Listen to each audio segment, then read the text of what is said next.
საღამო მშვიდობის ვაგრძელებთ ჩვენს ციკლს ლექციათა ციკლს.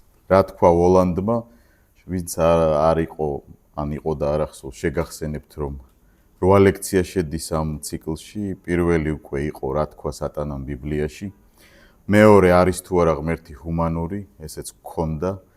იობის წიგნი ადამიანი როგორც ბოროტებისა და სიკეთის ბრძოლის ველი, ყველაზე რთული და ემოციური საკითხი ალბათ. მეოთხე, რომელზეც დღეს გვექნება საუბარი, ცრუ და ჭეშმარიტ წინასწარმეტყველთა დაპირისპირება ბიბლიაში. მეხუთე, ამის შემდეგ გვექნება ფაუსტია და თვითონ გოეთეს ფაუსტის ნაწარმოები და მისი გავლენა თანამედროვე სამყაროზე ბოროტებისა და სიკეთის საკითხის განხილვაში. შემდგომი იქნება ოსტატი და მარგარიტა, რა თქვა ოლანდმა დიალოგები, რაც ფაუსტის გაგრძელება და ბულგაკოვი აშკარად და პირდაპირ გოეთესგან იკვებება და მისგან არის შთაგონებული. დასაწყისში რომანისა ციტატაც კი არის, რომელსაც მეფისტოფელი პასუხობს ფაუსტს. ვინახარ, რო ეკითხება მეფისტოფელი და მერე ფაუსტი პასუხობს. მეშვიდე გვექნება ნეტარი ავგუსტინეს De Civitate Dei, საღვთო ქალაქის შესახებ, ზეციერი და მიწიერი ქალაქის ბრძოლა, რომელიც მარადიული საკითხია და მან დაწერა ესეთი უკვდავი შრომა ალბათ De Civitate Dei, ზეციერი ქალაქის შესახებ. საღვთო ქალაქის შესახებ, სიტყვით რო ვთარგმნოთ. მერვე იქნება რა თქვა დიდმა ინკვიზიტორმა, ეს ხატოვანი სახელწოდება ამ თემის და განხილვა გვექნება ინკვიზიციის ბრძოლა ბოროტებასთან, ანუ მიწიერი ეკლესიის ბრძოლა ბოროტებასთან. დღეს კი ვუბრუნდები ახლა თემას და ასე ქვია ჩვენს თემას. ჭეშმარიტი და ცრუ წინასწარმეტყველთა დაპირისპირება ბიბლიაში, როგორც ბოროტებისა და სიკეთის ბრძოლა. ამ ესეთ მრავლისმომცველ თემაში 11 საკითხი მაქვს განსახილველი და იმედია მოვასწრებთ. პირველი იქნება წინასწარმეტყველთა და წინასწარმეტყველების სახეობა ზოგადად რა არის ეს და რანაირად უნდა გავიგოთ, რომ გქონდეს რამე სათვალე, ვინ არიან ეს წინასწარმეტყველები და რას წინასწარმეტყველებენ. ეს უნდა გავიაზროთ ერთ-ერთ წუთში. შემდგომ გვექნება პირველი წინასწარმეტყველება ბიბლიაში, რომელსაც თვითონ ღმერთი წინასწარმეტყველებს და ვოლანდისა და დედაკაცის შთამომავლის დაპირისპირება, რომელზეც ღმერთი ამბობს, რომ ვოლანდს თავს გაუჭეჭყავს. შემდგომი საკითხი, ქვესაკითხი იქნება აბრაამის საკითხი, რომელიც პირველად იწოდება წინასწარმეტყველად ბიბლიაში. მელქისედეკი გვყავს მერე, შემდეგ იოსები როგორც ღვთის საიდუმლოებათა მცოდნე, ეგვიპტის ქურუმებისა და ბალაამის დაპირისპირება მოსესთან, ეს ცრუ წინასწარმეტყველები არიან და უპირისპირდებიან მოსეს და ეს ორთა ბრძოლაც ძალიან საინტერესოა.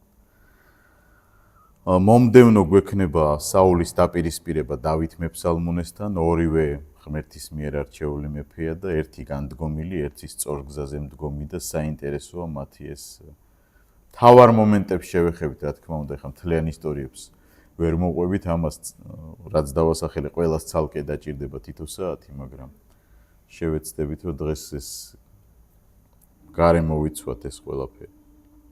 შემდგომ გვექნება ელია წინასწარმეტყველის და ბაალის ქურუმების დაპირისპირება. ელია, რომელიც თავის ეპოქაში არის უდიდესი წინასწარმეტყველი, უკომპრომისო, არც მეფესთან, არც ხალხთან, არც არავისთან ეს კაცი კომპრომისი არ მიდის, არანაირ დიპლომატიას არ აწარმოებს და პირდაპირ ეჯახება ღირებულებებით და ფასეულობებით და უკან არ იხევს არაფერზე.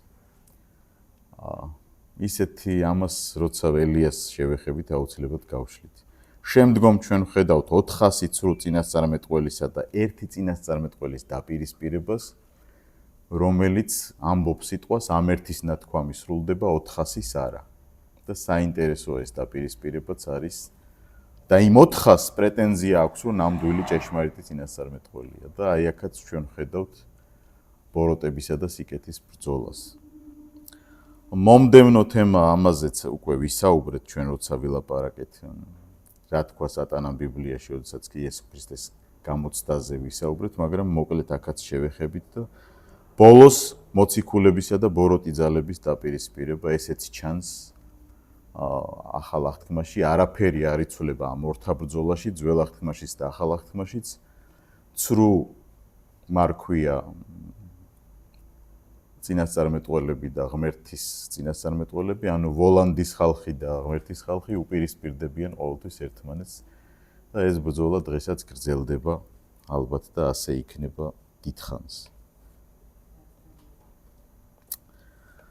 პირველი საკითხით დავიწყოთ წინასწარმეტყველთა და ნაწინასწარმეტყველების სახეობა ბიბლიაში. ანუ თვითონ წინასწარმეტყველები საიდან მოდიან და თვითონ რასაც წინასწარმეტყველებენ, ეს რამდენ სახეობად იყოფა, ეს უნდა გავიგოთ, რომ მერე ჩვენ გაგვიადdevilდეს ამ ყველაფრის გააზრება.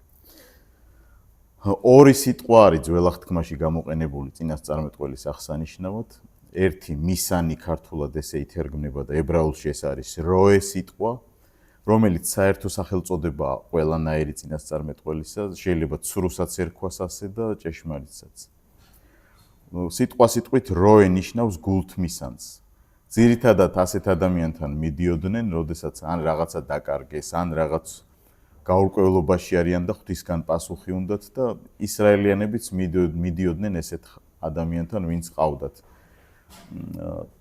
მერე საულის ისტორიას რო შევეხებით პირველი მეფისა ისრაელის, მაშინ აუცილებლად ვნახავთ სამუელის ნაწინასწარმეტყველებს აკითხებს, მაგრამ სამუელსაც ზუსტად ეს ეწოდება, როდესაც საული კარგავს მისი ოჯახი კარგავს საქონელს, მიდიან ეკითხებიან სამუელს და მოკლედ პოულობენ ამ საქონელს. როე, ესე იგი, ეს არის გულთმისანი, პირველი განსაზღვრება წინასწარმეტყველისა, რომელიც გვხვდება ძველ აღთქმაში.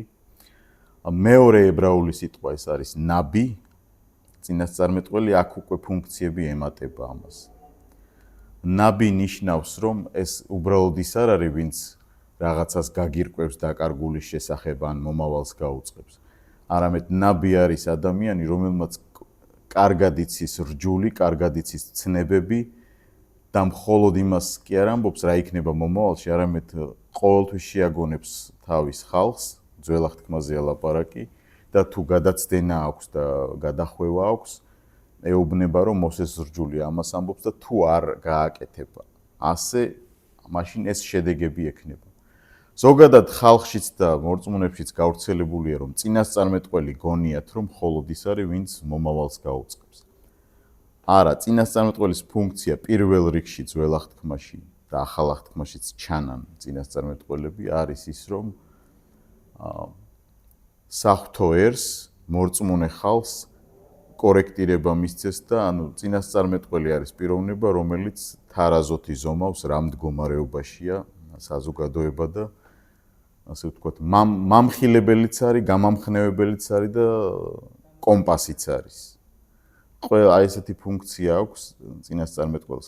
ხანდახან ისინი პატივში არიან, ხშირ შემთხვევაში დილეგში, ორმოში, დევნაში, წნეხებში არიან, იმიტომ რომ ადამიანთმაამებლური ასპექტი არა აქვთ და უკომპრომისოები არიან ნამდვილი წინასწარმეტყველები.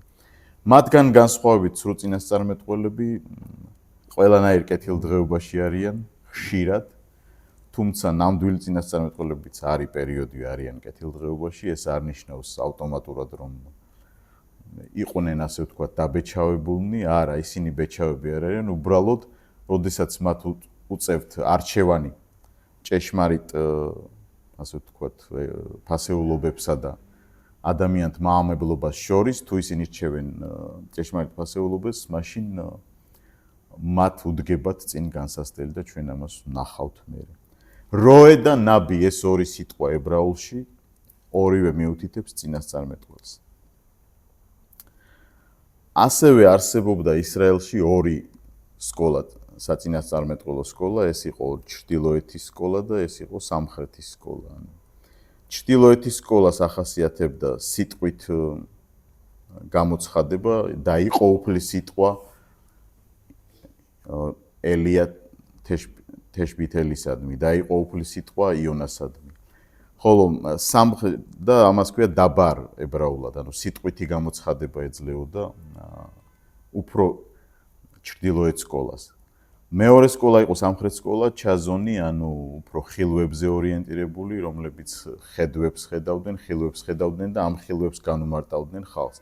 მაგრამ საბოლოო ჯამში ეს ორი სკოლა კომბინაციაში წავიდა და ორივეგან შეიძლება ვნახოთ ერთი და იგივე, მაგრამ უფრო მეტად ჩრდილოეთში არის სიტყვის გამოცხადების სკოლა და უფრო მეტად სამხრეთში არის ხილვებზე ორიენტირებული სკოლა.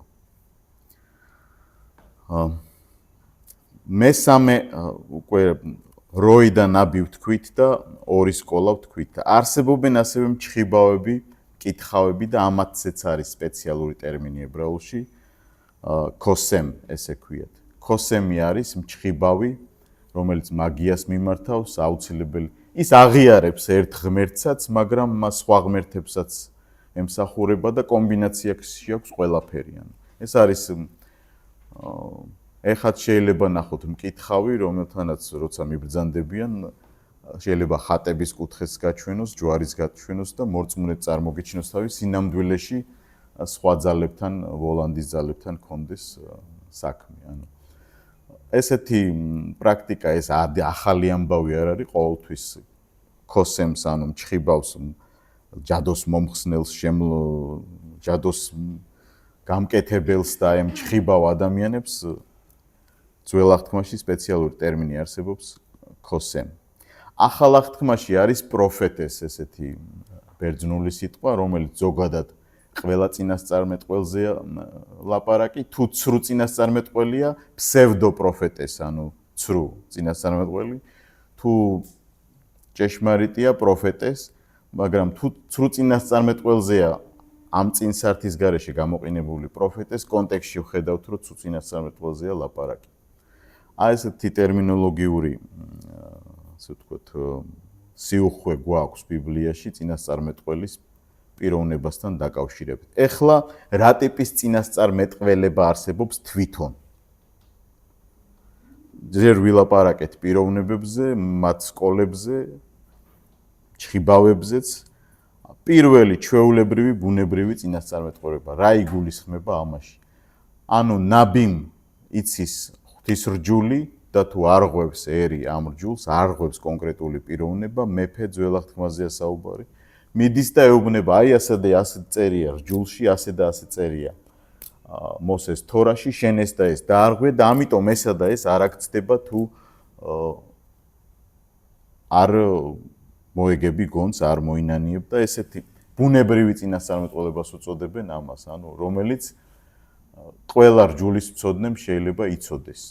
მეორე მომენტი არის ზებუნებრივი წინასწარმეტყველება, აი რასაც კონკრეტულად ეუბნება ადამ მაგალითად ესაია წინასწარმეტყველებს, რომ რამდენიმე საუკუნეში ქალწული შობს და ეს იქნება სასწაულებრივი რამ და მას დაარქმევენ სახელად ემანუელს, ანუ ჩვენთან არის ღმერთი და ეს წინასწარმეტყველება სრულდება რამდენიმე საუკუნის მერე. წინასწარმეტყველი თვითონ შეიძლება ფიზიკურად აღარ არის ცოცხალი, აი ეს არის ზებუნებრივი წინასწარმეტყველება. ეს განსაკუთრებით ხდება, როდესაც ლაპარაკია მესიანურ წინასწარმეტყველებზე, რაც გულისხმობს ღვთისძის მესიის განკაცებას, მოსვლას და ფსალმუნებში მრავლად არის ეს, ესაიასთან მრავლად არის და მთლიანად სულისკვეთება ძველი აღთქმისა. ზებუნებრივ წინასწარმეტყველებაზე თუ ლაპარაკობთ, ამ შემთხვევაში ამ კუთხით არის ზებუნებრივი წინასწარმეტყველება წარმოჩენილი. ზებუნებრივი წინასწარმეტყველება არა მხოლოდ მესიანური შეიძლება იყოს, კონკრეტულად პიროვნებასაც შეიძლება შეეხებოდეს, რომ მაგალითად ელი მღვდელის შვილები იქცევიან ცუდად, ეცხადება ღმერთი სამუელს, მის მოწაფეს და ეუბნება, რომ თუ შენი შვილები ამას არ შეაჩერებენ, ასე მოკვდებიან და ასე დაიმართებათ, რაც აღსრულდება კიდეც. ეს შეიძლება იყოს პირადიც. და მესამე ტიპის წინასწარმეტყველებაც არსებობს, უნებლიე წინასწარმეტყველება. ანუ ადამიანი წინასწარმეტყველებს, მაგრამ თვითონაც არ იცის, რომ ეს არის წინასწარმეტყველება. ეს გვხვდება ჩვენ ახალ აღთქმაში ამის მაგალითი, როდესაც კაიაფამ მღვდელმთავარი ამბობს ქრისტეზე იოანეს სახარებაში მე-11 თავში, კერძოდ 59-52 მუხლებში, რომ უკეთესია ერთი კაცი მოკვდეს ხალხისთვის, ვიდრე ხალხი ერთი კაცის გამო. და ქრისტეზე ამბობს და იქ მერე იოანე კომენტარს დაურთავს, რომ ესო თავისით კი არ თქვა, არამედ მღვდელმთავარი იყო და იწინასწარმეტყველაო. ანუ უყურეთ აქ რა არის საყურადღებო, რომ სამღვდელო მადლმოსილება მის ზნეობრიობაზე არ არის დამოკიდებული. ის თუ უზნეო არის, ან ეკლესიის მსახურია და უზნეო არის, მას პირადად აუცილებლად მოსთხოვს ღმერთი, ასე წერია ბიბლიაში, მაგრამ კონკრეტულად აი ესეთი მომენტები წინასწარმეტყველება და ზებუნებრივი რამ როგორც ჩანს მასზე არ არის დამოკიდებული. ეს რაც შეეხებოდა აი იმ საკითხს წინასწარმეტყველთა და წინასწარმეტყველების სახეობა ბიბლიაში, რომ აი ხა ჩვენ სათვალეები გვაქვს უკვე, რომ ვიტყვით წინასწარმეტყველი და ცრუ წინასწარმეტყველი უკვე რაზე ვლაპარაკობთ, გვეცოდინება და გადავიდეთ ბიბლიაში პირველ წინასწარმეტყველებაზე. ხო, სანამ ამაზე გადავალთ, ახლა კრიტერიუმებიც არის ბიბლიაში, როგორ უნდა ამოეცნოთ ცრუ წინასწარმეტყველი, 2 წუთი დაუთმოთ ამას. აი რო ითქვა, დაუშვათ, როგორ უნდა გაერჩია ვინმე მოდის და ამბობს, მე ვარ წინასწარმეტყველი. და უცებ დაგმობა არ შეიძლება, იმიტომ რომ არ იცი ვინ არის. უცებ მიღებაც არ შეიძლება და მოსეს რჯულში მოსემ ჩაუწერა ისრაელს კანონი, თუ როგორ ტესტი როგორ უნდა ჩაუტაროთ თანამედროვე ენაზე რო ვთქვათ. პირველი მოსე წერს ესეთ რაღაცას მე-13 თავში თავის თორაში მე-5 წიგნის მე-13 თავში, მეორე რჯულის მე-13 თავში. ნაწინასწარმეტყველები თუ აღსრულდება და სხვა ღმერთებისკენ თაყვანისცემისკენ წაგიყვანს, იცოდე რომ ღმერთი გცდის და ეს კაცი არ არის ღვთის მსახური. ანუ ღმერთმა დაუშვა რომ ის მოვიდა შენთან, გეუბნება წინასწარმეტყველებას, შეიძლება აღსრულდეს, მაგრამ გეუბნება შენ ღმერთსაც ეცი თაყვანი და წამო ბაალსაც ეცი, აშერასაც ეცი. ეს არ არისო ღმერთისგან იცოდეო, იცდებიო. ეს პირველი კრიტერიუმი. თუ აღსრულდება და მაინც სხვა ღმერთებისკენ წაიყვან და ეს იყო ცრუ წინასწარმეტყველი. ანუ ნახეთ რა მომენტია, ის რომ ვეღაცის ნაწინასწარმეტყველები სრულდება, არ ნიშნავს რომ ის ჭეშმარიტი წინასწარმეტყველია აპრიორი. მეორე ასპექტი, ნაწინასწარმეტყველები თუ არ აღსრულდება და არც გეტყვის რომ სხვა ღმერთებს ემსახურება, ასეთი წინასწარმეტყველი არ არის.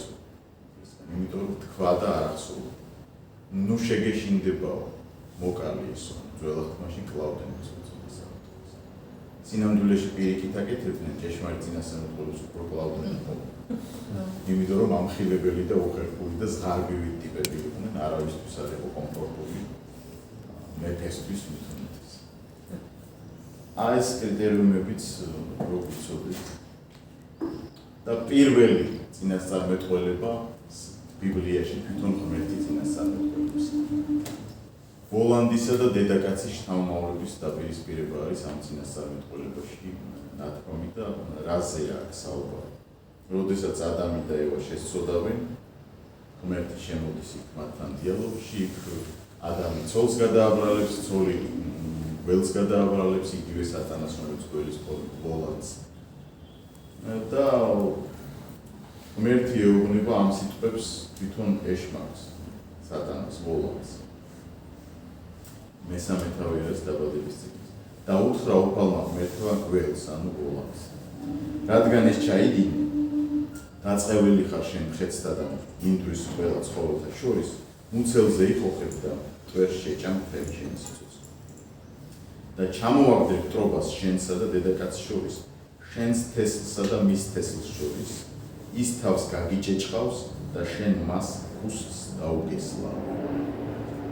რაზე არის აქ საუბარი? ნახეთ, ღმერთი თვითონ ლაპარაკობს. პირველი წინასწარმეტყველი ღმერთი გამოდის არენაზე, როდესაც ადამი და ევა შესწოდავენ და რას ამბობს? შესწოდეს, მაგრამ ცოდვაზე არ იქნება ბოლო სიტყვა. რატომ? იმიტომ რომ მოვა დედაკაცისგან ნაშობი ანუ იესო ქრისტე და აუცილებლად გაიმარჯვებს ამ ცოდვაზე. და მისი მოდგმა ანუ აქ ხაზი ესმევა ნაცინასწარმეტყველებია რომ დედაკაცისგან უნდა იშვას ეს და მერე ჩანს პირველი შვილი რო გაუჩნდება ადამ და ევას კაინი მასზე ამბობენ რომ კაცი მეყოლა მე და თითქოს ბოლოდინია ყოველი ვინმე რო ჩდება ეს ხო არ არის ის ვინც გაუჭირავს ვოლანს თავს ეს მოლოდინი აქვს და ეხლა თლიანად მოლოდინებს დეტალურად ვერ შევეხებთ მაგრამ აქ თავარი ის არის რომ ვოლანს ეუბნება ღმერთი რომ დედაკაცისგან ნაშობი თავს გაგიჭირავს ანუ გაიმარჯვებს შენს ნამოქმედარზე იმაზე რომ შენ აცდუნე ადამი დაევა და იმაზე რომ ცოდვა შემოიტანე სამყაროში მაგრამ ეს ცოდვა ვერ გაიმარჯვებს მოვა ის ვინც დაამარცხებს ვოლანს და თავს გაუჭირავს რანაირად განკაცებით შობით ცხოვრების წესით ჯვარზე სიკვდილით ჯოჯოხეთში ჩასვლით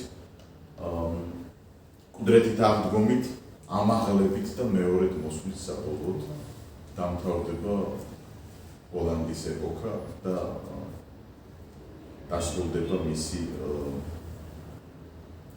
ასე ვთქვათ საქმიანობა შეიზღუდება ყველანაირად პავლე მოციქული წერს მშვიდობის ღმერთი მალე შემოსრავს სატანას თქვენს ფეხებთან რომაელებს წერს და ქრისტეც ეუბნება თავის მოწაფეებს ლუკას სახარებაში მე-19 მოხში რომ ვიხილე სატანა გადმოგდებული ზეციდან ანუ ღვთისძის განკაცებით აი ეს წინასწარმეტყველება რომელიც ღმერთმა ქნა რომ ვოლანდის შესაძლებლობები იზღუდება ლიმიტირებული ხდება და საბოლოოდ ის დამარცხებული იქნება მისი მეორე მოსვლის დროს. აი ეს არის პირველი წინასწარმეტყველება, რომელსაც თვითონ ღმერთი წინასწარმეტყველებს. მაგრამ პირველი ადამიანი, ვისაც ეწოდება წინასწარმეტყველი, ეს არის აბრაამი. მე-20 თავი დაბადების წიგნის იგივე შესაქმეში მე-7 მოხულში პირველად adzამს ეწოდება წინასწარმეტყველი და აქ გამოყენებულია ზუსტად ეგ სიტყვა ნაბი. ადამს არაფერი ისეთი ზებუნებრივი არ უწინასწარმეტყველები ადამს კი არა აბრაამს როცა იკითხავთ ვაცრავთ აბრაამს როცა იკითხავთ მის ისტორიას ისეთი არაფერი არ აქვს ზებუნებრივი ნაწინასწარმეტყველები მაგრამ ეს ეგვიპტის ფარაონს ეცხადება ღმერთი და ეუბნება რომ ის ჩემი წინასწარმეტყველია და ეს ქალი ვისი ცოლაც მოყვანად შენ გინდა მისი ცოლია დაუბრუნე და მერე აბრაამი ლოცულობს ამ ეგვიპტის სახლისთვის იმიტომ რომ იქ რაღაცა აქვთ ისეთი მიგვარა ღმერთმა რომ აბრაამის ლოცვა საჭირო რომ განთავისუფლდნენ და პირველად წინასწარმეტყველი სიტყვა როგორც ასეთი წოდება აბრაამის მიმართ არის აბრაამი რატოა ახლა წინასწარმეტყველი? კაი, არაფერს არ წინასწარმეტყველებს, სასწაულებიც არაფერი მოუხდენია აბრაამს და წინასწარმეტყველი ეწოდება. იმიტომ რომ იმ წარმართულ სამყაროში წარმოადგენს მონოთეიზმს. ის არის ადამიანი, ვინც ამბობს ამ წარმართულ სამყაროში სიტყვით და თავის ცხოვრების წესით ბიბლია არ აქვს, არაფერი არ ჭირდა დაწერილი მაშინ ჩვენ მოსეს დაწერილიდან ვიტყუოთ აბრაამის შესახებ. და ნუ ეს არის ღვთის წარმომადგენელი. ასევე ეს დაბადებაშია რომ კი დაბადების არ წინასწარმეტყველებს არ ადასტურებს. იმიტომ რომ მას როცა მოუწოდებს ღმერთი ეცხადება მე ვარ ღმერთი ყოვლადწლიერი იარე ჩემს წინაშე გაქცევ დიდ ხალხად შენით იკურთხება დედამიწის ყველა ტომი და რა არის საქმე ნათქვამი ის ზუსტად ის რაც ადამი და ევის დროს შეწოდებისას თქვა ღმერთმა იმ აღთქმას აძლევს აბრაამს და ეუბნება რომ შენს მოდგმაში მოვა ის ადამიანი ვინც გაიმარჯვებს ვოლანს ანუ ქრისტეზეა საუბარი და კერძოდ ამ მოწოდების გამოძახილზე გამოდის აბრაამი თავის სახლიდან და ელოდება თავის აღთქმის წესს. საინტერესო აბრაამი როგორც მენის მამის თვისებები შევეღოთ მის პიროვნებას ერთი წუთით. მარტო დადებითი რამ არ არის ეს ისტორიაში. მაგალითად დიდ უშვილობის პრობლემა აქვს შეპირდა ღმერთი. და 25 წელი მოელოდება ისააკი აჩდება სარასთან. იქამდე 13 წლით ადრე სანამ ისააკი გაჩდება. სარას თავაზობს ესეთ რამეს მისი მეუღლე, რომ იცი რა აგერ მყავს ეგვიპტელი ჩემი მსახური მხევალი ჰაგარი და იქ აღმოსავლეთში ჩვეულებრივი წესი იყო, როცა შვილი არ ყავდა ქალბატონს, შეეძლო თავის მხევალი მიეცა ქმრისთვის ეს არ ითვლებოდა მრუშობად. მეორე ხარისხოვანი ცოლი იყო მხევალი, მაგრამ შეეძლო მასთან ურთიერთობა კაც ამ შემთხვევაში და აბრაამი ეუბნება კი ბატონო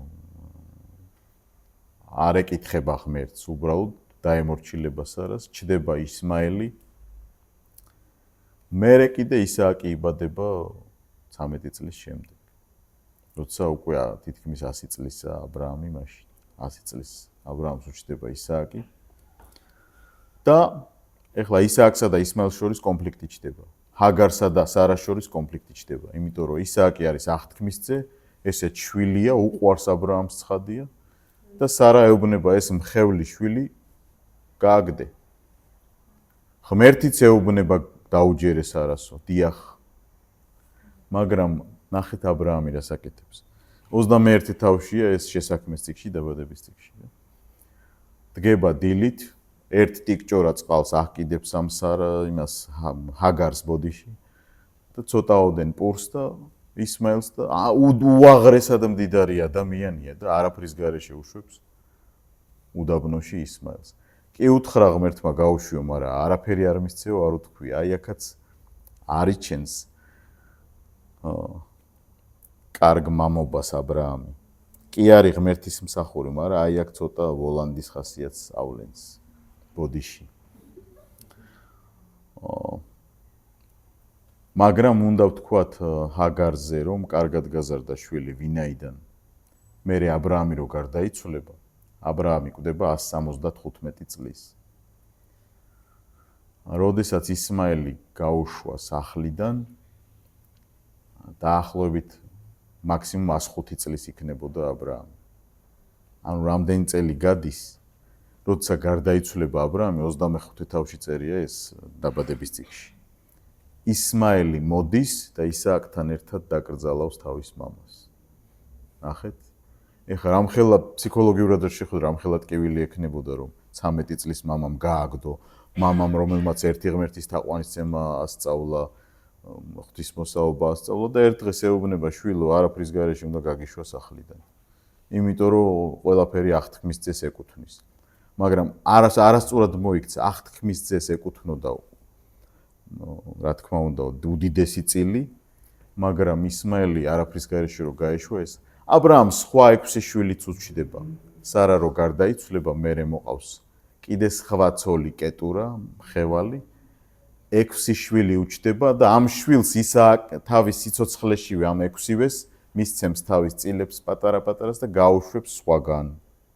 მაგრამ ეს უკვე ცალკე ისტორია, ვინ გაჩდება ამ დადებითი და ძლიერი მხარე რა არის აბრაამის ახლა. უპირობოდ ემორჩილება ღმერთს, როცა ეუბნება გამოდი, ცივილიზაციიდან გამოდის და მიდის. დიდი საცდური აქვს რომ იქ იყოს. იქ ირგვლივ ვოლანდის მსახურები არიან, ნიმროდი არის მეფე, რომელიც ბაბილონის გოდოლს ააშელებს და ემტრობა აბრაამს, ეს უკვე ბიბლიაში არ წერია, მაგრამ ებრაულ თხრობაში გვაქვს. ნიმროდი ცეცხლში მოკლასაც კი უპირებს აბრაამს, მაგრამ ღმერთი გადაარჩენს, ებრაულ ტრადიციაშია ეს ისტორია. მაგრამ უპირობოდ ემორჩილება გამოდის. ეს იგივეა, რომ ამერიკის შეერთებული შტატებიდან საცხოვრებლად გადახვიდე კონგოში ან ზიმბაბვეში ან აეგეთი სხვაობა იმ ცივილიზაციაში და იმ სამყაროს შორის, სადაც მიდის აბრაამი. ზრუნავს მერე ადამიანებზე ლოტს დაეხმარება, როცა უჭირს იქ ტყვედ ჩაიგდებენ. სოდომა და გომორასთვის შუამდგომლობს, რომ იქნება იქ 50 კაცი აღმოჩნდეს და გადაარჩინო. კარგი და დიდი პიროვნებაა ადამიანი და ღვთის წინასწარმეტყველია, მაგრამ დიდ შეცდომებსაც უშვებს. ვოლანდი მასაც მისწვდა.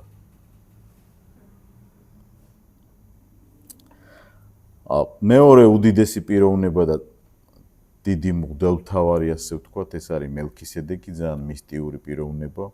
აბრაამის თანამედროვე ცხოვრობს. როდესაც მაგ დროს გამოიხსნის აბრაამი თავის ძმისშვილს ლოტს ტყვეობიდან, მაგ დროს მოდის მელქისედეკი და მელქისედეკი მისი სახელი ითარგმნება სიმართლის მეფე და სალიმის მეფე, ასევე მეორე ტიტული მშვიდობის მეფე და მღვდელმთავარი იყო დიდი ღმერთის და მერე წერია, რომ აბრაამზე დიდიც იყო.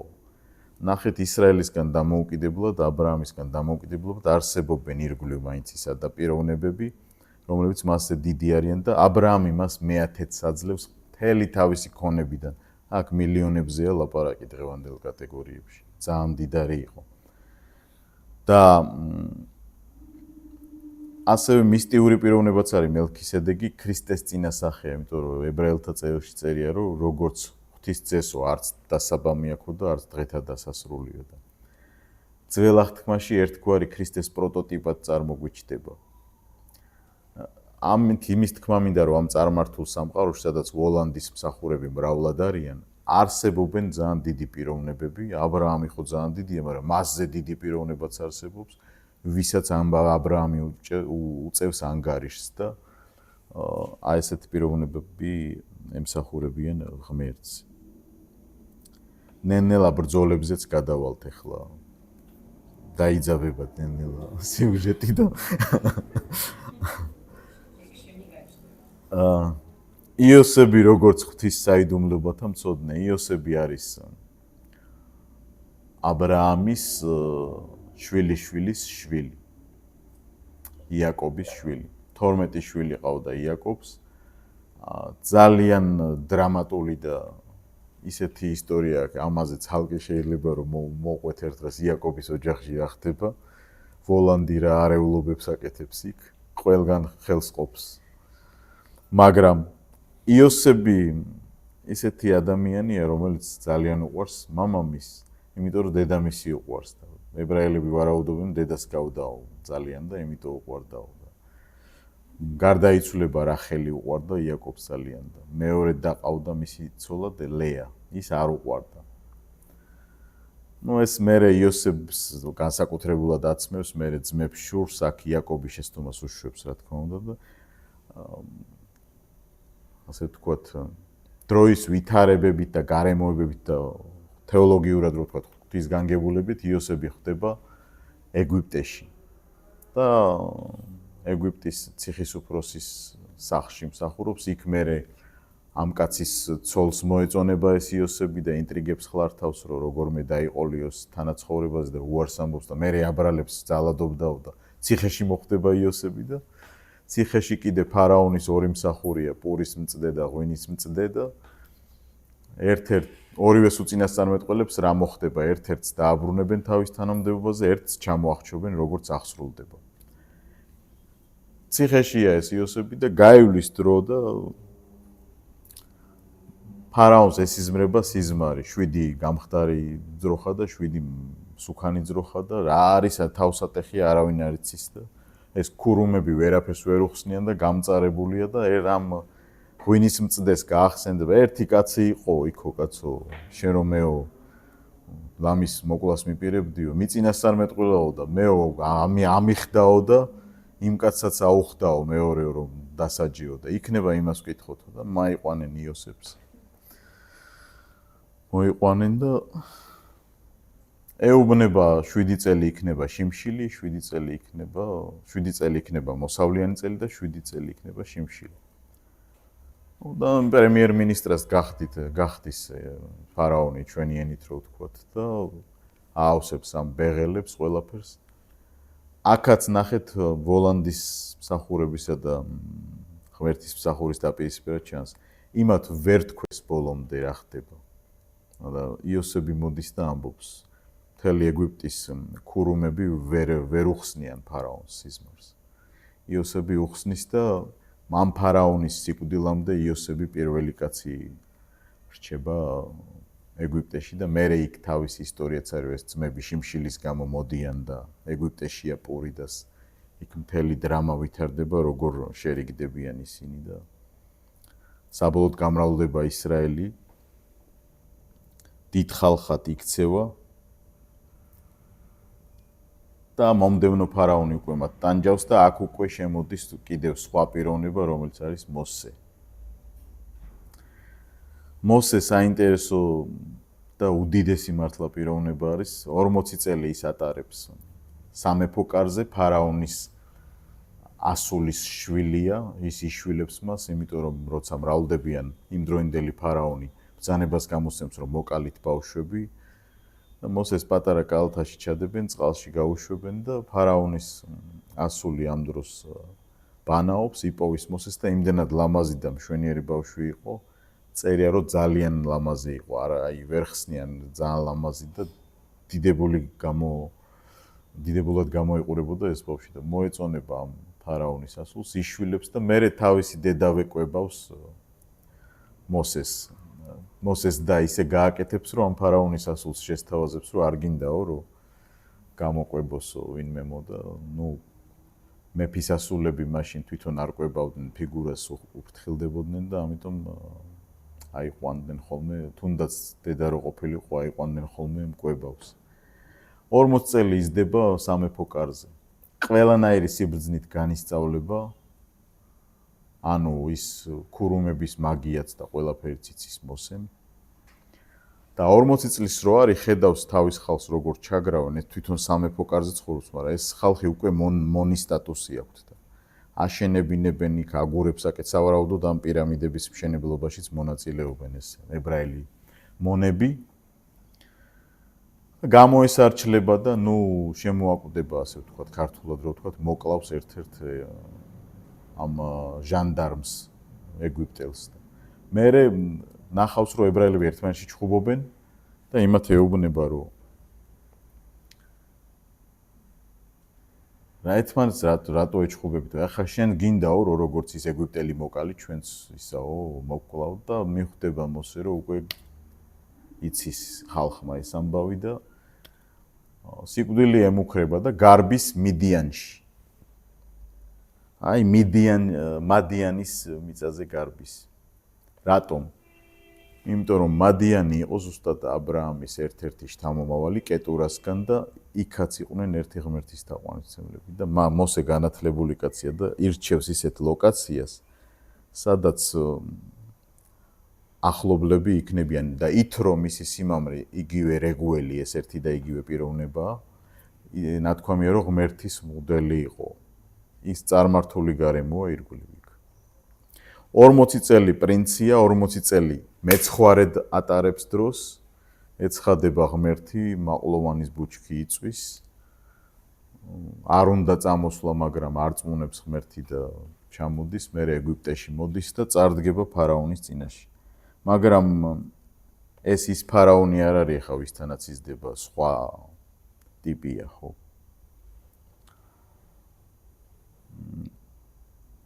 საინტერესო ინფორმაციას გვაძლევს პავლე მოციქული იქ სასწაულებს რო ახდენს მოსე 10 სასჯელი ხო არის პირველად რომ მიდის მისი კვერთხი გველად გარდაიქცევა ხო ეს 10-ვე სასჯელი ეგვიპტელთა ღმერთების საპირისპიროდაა ყველაფერი ეხლა ამ 10 სასჯელზე დეტალურად მე არ ვილაპარაკებ მაგრამ ყველაფერი იქ ნილოსის წყალი რო სისხლად იქცევა იქ ხო ყველაფერს თაყვანსცემდნენ და რასაც კი თაყვანსცემენ ყველაფერს მოსეს მიერ მოხდენილი სასწაული უპირისპირდება და არ ცხვენს ასე ვთქვათ მათ ღმერთებს და პავლე მოციქულის სახელებსაც გვეუბნება იმ მოგვების კი არა და ქურუმების ეგვიპტელთა რომელიც დაუპირისპირდნენ ვოლანდის მსახურები უპირისპირდებიან მოსეს და რამდენიმე სასწაულს ისინიც ახდენენ და მათ სახელსაც გვეუბნება საინტერესო სახელებია ბევრი მორწმუნეც არ აქცევს ამას ყურადღებას და მინდა რომ წავიკითხო ეგ ადგილი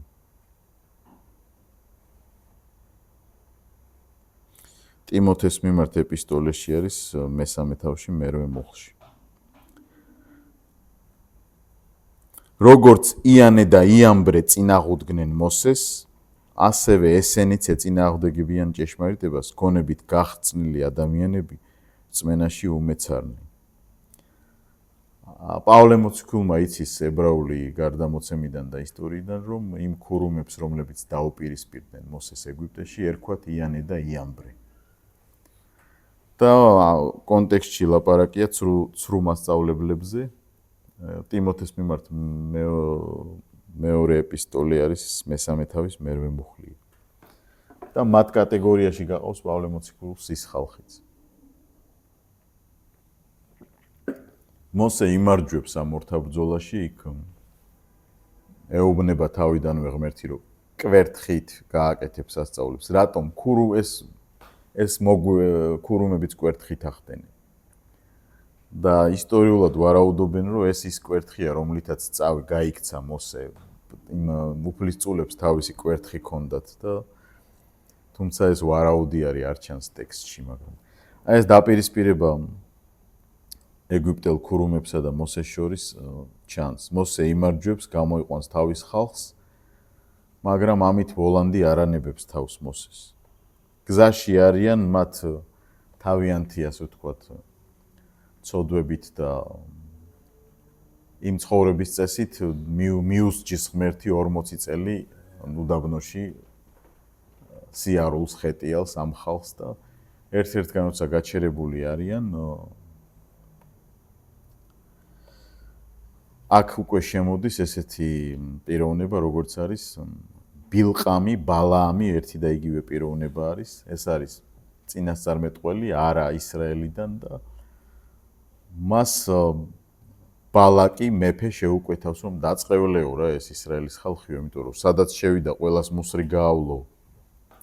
ეგვიპტიდან გამოაღწიაო და ჩვენ რას გვიზამსო და ზებუნებრივი ძალების ჩარევა უნდათ, მაშინ სწამდათ ეს რაღაცეები და მოკლედ ეს ბილყამთან მიდიან ეს დიდი უხუცესები, ზღვენსაც მიუტანენ და ეს ბილყამი ამბობს, რომ ბილყამის თარგმანით ღორმოცელას ნიშნავს და დახარბებულ ადამიანს ნიშნავს.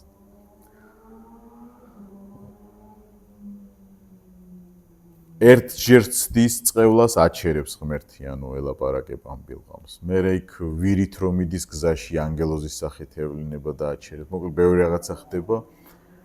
ისეთი პიროვნება ეს ბილყამი, რომ იმაზეც კი წინასწარმეტყველებს, რომ ქრისტე უნდა დაიბადოს ისრაელის ტომში. წარმოიდგინეთ, აი ნახეთ კრიტერიუმები სად შემოდის. ის წინასწარმეტყველება ახდება მერე. მაგრამ ვერაფერს ვერ აკეთებს. საბოლოოდ ახალი აღთქმის ავტორების გამოხმაურებაც გვაქვს ამ ბილყამზე. და ესეთი დახასიათ 3 ტექსტი არის ახალ აღთქმაში, ვინ იყო ბილყამი და რანაირი კაცი იყო. შეიყვარა უსამართლობის საზღაური, წერს პეტრე მოციქული მეორე ეპისტოლეში, მეორე თავში მე-15 მუხლში. უსამართლობის საზღაური ნიშნავს, რომ საფასურს იღებდა ამ წყევლის ნაცვლად. მეორე დახასიათება ბილყამის ცდომილება, რაში მდგომარეობს ვიტყვი.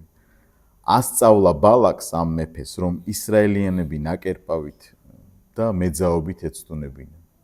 ანუ პირდაპირ ხო ვერ დაწყევლა, მიდის მერე უკან ბრუნდება, მაგრამ იქ არ ჩანს ძველ აღთქმაში ეს არ ჩანს, მაგრამ ახალი აღთქმის ავტორები ამ წერენ ამას უკვე. მაგრამ ძველ აღთქმაში ჩანს ერთი რამე, ფაქტი. მოსე ამბობს მერე, რომ როდესაც ამ ხალხს დაიპყრობენ, ეს ქალებიო რატო შეინახეთო, განა ამათი მეშვეობით არ გაცდუნათო იმ ვოლანდის მსახურმაო, რომ ასწავლაო, რომ და ეს არ იყო უბრალოდ რაღაცა ბარში დაპატიჟება და ცდუნება. როგორი ტიპის საცდური იყო ეს მაშინ. ისინი თავის ღმერთებს ემსახურებოდნენ, ამ ღმერთებთან იყო სატაძრო პროსტიტუცია, ყველანაირი ორიენტაციის და დღესასწაულებზე ეპატიჟებოდნენ ამ ისრაელიან ხალხს, მათთან ერთად შეჭამდნენ ამ ნაკერპავს, დათვრებოდნენ, იკეიფებდნენ და მერე სექსუალური მომსახურებაც შედიოდა ამ ღმერთებისადმი მსახურებაში. აი ესე აცდუნეს, ასე ვთქვათ, ისრაელიანი კაცები და ამის გამო მერე ისჯებიან ისინი. ბილყამი, ესეთი გაუმაძღარი დახარბებული ვოლანდის მსახური ამ კუთხით უპირისპირდება მოსეს და ამ კუთხით ზიანს აყენებს ისრაელის ხალხს. აი ეს ორთა ბრძოლა სულ ჩანს თუ დააკვირდებით. არ ჩერდება ეს პროცესი, ახალ აღთქმაშიც გრძელდება, აი მივალთ იქამდეც.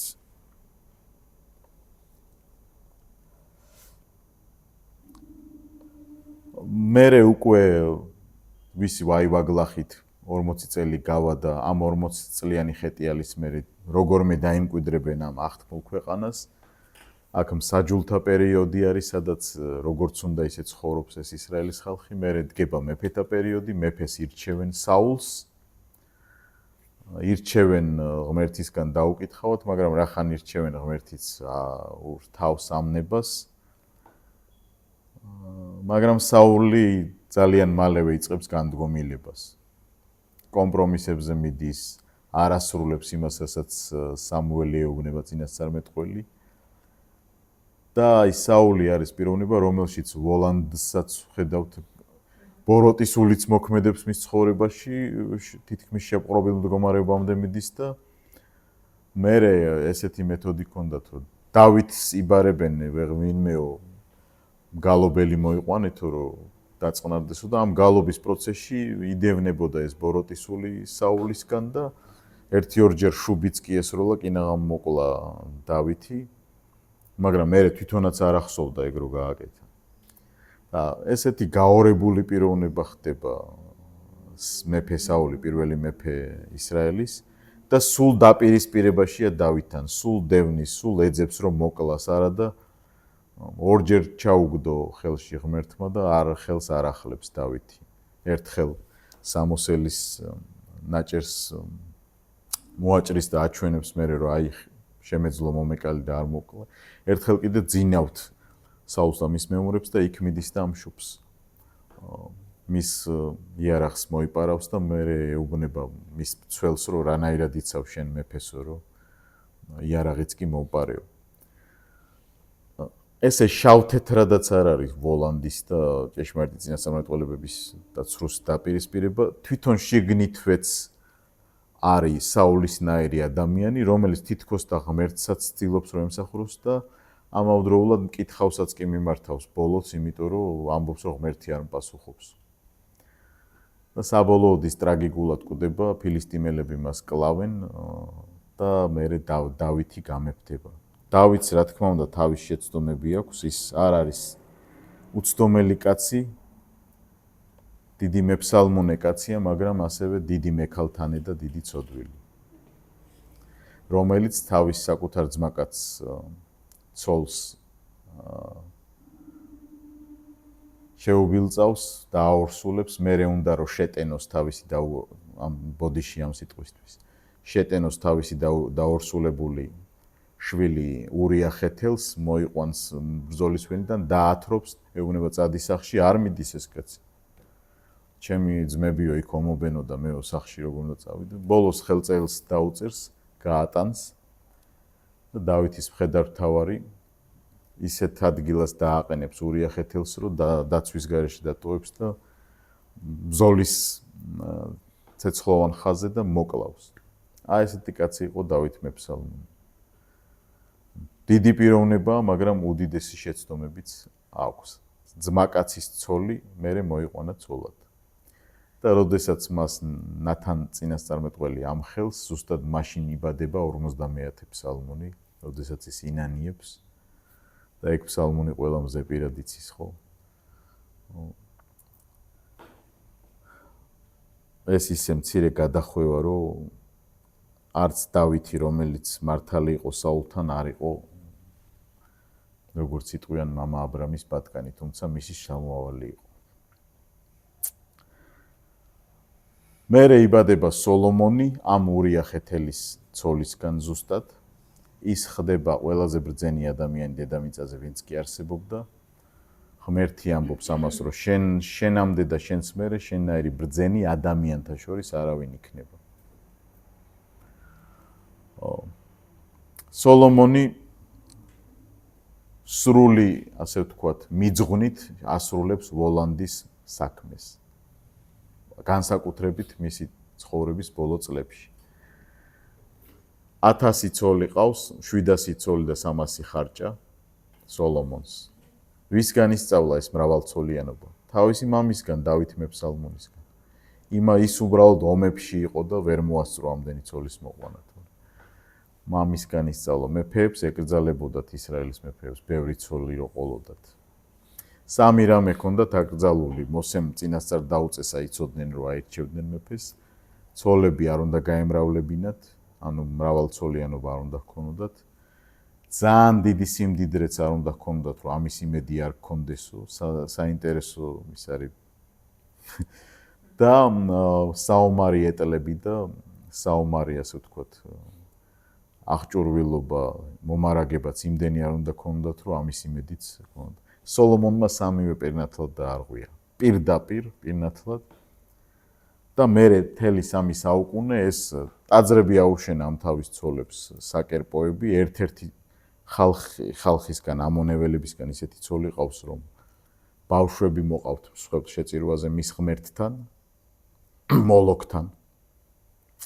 და სოლომონმა აი ამ თავის ცოლს აუშენა ტაძარი, სადაც ბავშვებს წირავდნენ ხანდახან.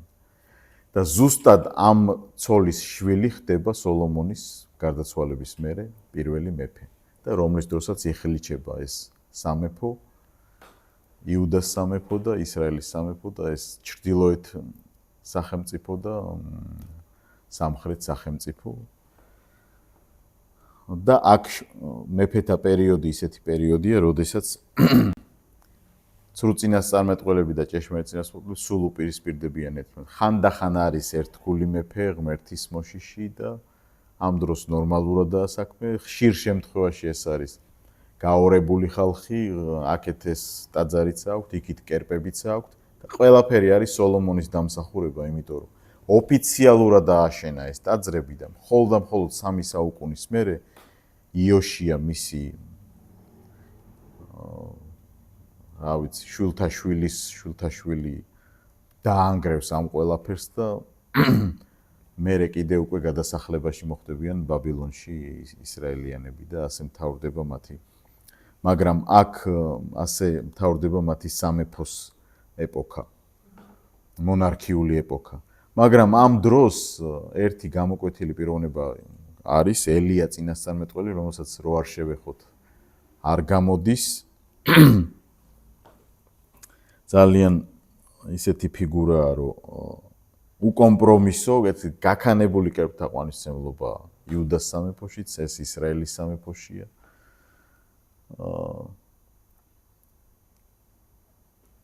და სიტყვა მის მიმართ წადი უთხარი ახაბს, ეს არის ისრაელის მეფე, მას იზაბელი ყავს ცოლად, რომელიც სიდონიდან იყო, არ იყო ისრაელიანი და წვიმა არ იქნება 3 წელი და 6 თვე.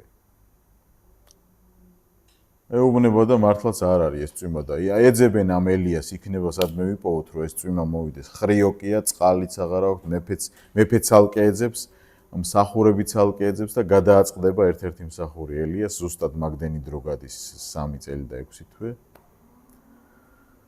და რატო ეხლა მაინც და მაინც წყალი არ უნდა მოვიდეს? იმიტომ რომ ვისაც ემსახურება ეს იზაბელი და ახაბი, ეს არის ბაალი, ნაყოფიერების ღმერთი და აშერაც და როდესაც ამ ბაალს და აშერას სექსი აქვთ, მოდის წვიმა, მოდის ცვარი, ანუ ეს ითვლება, რომ აი ეს არის მათი ურთიერთობის ნაყოფი და ელიამ რო იწინასწარმეტყველა 3 წელი და 6 თვე წვიმა არ იქნებაო, ეს მათთვის სტრესია, იმიტომ რომ ნახე ჩვენ ღმერთს რა უქნა, აშერასთანაც კი აღარ შეუძლია ურთიერთობა რო წვიმა მოვიდეს, ანუ ესეთი წარმოდგენა იყო იმ ხალხში. და როცა იპოვის ერთ-ერთი მსახური, ეუბნება ელიას, რომ გეძებს კაცო, რა ეს მეფეც გეძებსო და წადი უთხარიო, რომ მოვალო. მოვა. იქ ბაალის ქურუმებიც მოდიან 400 წინასწარმეტყველი და ეს ცნობილი მათი დაპირისპირება. ელია ეუბნება, რომ მოდი მეც სამსხურპლოს გავაკეთებ თქვენს და რომელზეც ცეცხლით უპასუხებს, ის არის ღმერთი. ბაალის ქურუმები დილიდან საღამომდე ისერავენ თავს, ლოცულობენ, ყვირიან, არანაირ ცეცხლი არ გადმოდის ამ სვერპლზე. ბოლოს ხელსაც იჭრიან და ეს არ არის უბრალო რაღაცა. ქურუმები ითვლებოდნენ უმაღლესი საზოგადოების ხალხი და ეს იყო უმაღლესი მსხვერპლშეწირვა, იმიტომ რომ ცისფერი სისხლი, ანუ კეთილშობილი სისხლი იღვრებოდა და ეს ზოგი თავსაც კი იკლავდა ამ ექსტაზების დროს, რომ ეს უმაღლესი მსხვერპლშეწირვა. ეს იდეა საიდან მოდის ახლა? თავიდანვე რო იწინასწარმეტყველა ღმერთმა, რომ უნდა მოვიდეს ის, ვინც თავს გაუჭეჭყავს ვოლანდს და ვინ არის ეს მესიანურ წარმოდგენაში არის აზრი, რომ ეს არის ღვთისმსხებული, ღვთისძე, რომელიც უნდა მოკვდეს ყველასთვის და ნახეთ ქურუმებსაც აქვთ ეს იდეა, მაგრამ გაუკუღმართებულია მათ გონიათ რომ მათ სისხლს შეუძლია კეთილგანწყობა მოიპოვოს ამ ბაალის და აშერას და სხვადასხვა ღმერთების. 400 ეს ბაალის ქურუმი ვერაფერს ვერ ახერხებს, მერე დგება ელიას ჯერი, სულ 1 წუთიც არ გასტანს მისი ლოცვა და გადმოდის ცეცხლი და მთელი ხალხი იქ ინანიებს თავის ცოდვებს, რომ ბაალს ვემსახურებოთ და ეუბნება დაიჭირეთ ეს 400-ვე წინასწარმეტყველი და დახოცეთ. და ამ 400 ბაალის მსახურს ბოლოს მოუღებს ელია, მაგრამ მერეც დევნაშია, მერეც წნეხებშია და საბოლოოდ ისე მოხდება, რომ მისი ცოცხლად ზეატაცება მოხდება და ელისე წინასწარმეტყველი ამის თვითმხილველი ხდება და ეს არის მეორე პიროვნება, რომელიც ნახსენებია ბიბლიაში, რომელიც სიკვდილის გარეშე გადადის ბიბლიურ თხრობაში სხვა სამყაროში. ესე ბოლოს მოუღებს ვოლანდის მსახურებს. წარმოიდგინეთ ბიბლიაში რამდენი ტექსტია, სადაც ვოლანდი მოქმედებს და როგორ აქტიურად არის მისი პიროვნება წარმოჩენილი. კიდე არის 400 წინასწარმეტყველისა და 1 წინასწარმეტყველის დაპირისპირება მეფეთა წიგნში, ეს უკვე ელიას მერე ხდება ცოტა ან პარალელურად ხდება. იგივე ეპოქაა, იგივე მეფეებია. არის ისრაელის მეფე ახაბი, რომელზეც უკვე ნაწინასწარმეტყველებია როგორ უნდა მოკვდეს და მის ცოლზეც ნაწინასწარმეტყველებია იზაბელზე როგორ უნდა მოკვდეს. და არის იოშაფატი, იუდას მეფე, ანუ სამხრეთ სამეფოს მეფე, უკვე გაყოფილია ეს მეფობა. და იოშაფატი უშვებს ესეც შეცდომას, რომ დაუმოყურდება ამას, ანუ მათი შვილები იქორწინებენ. მიდის სტუმრად მასთან იოშაფატი და ეს ახაბი ეუბნება, წამოხვალ ჩემთან ერთად, რომ არამის მეფეს შევებრძოლოთ. კი, წამოვალ.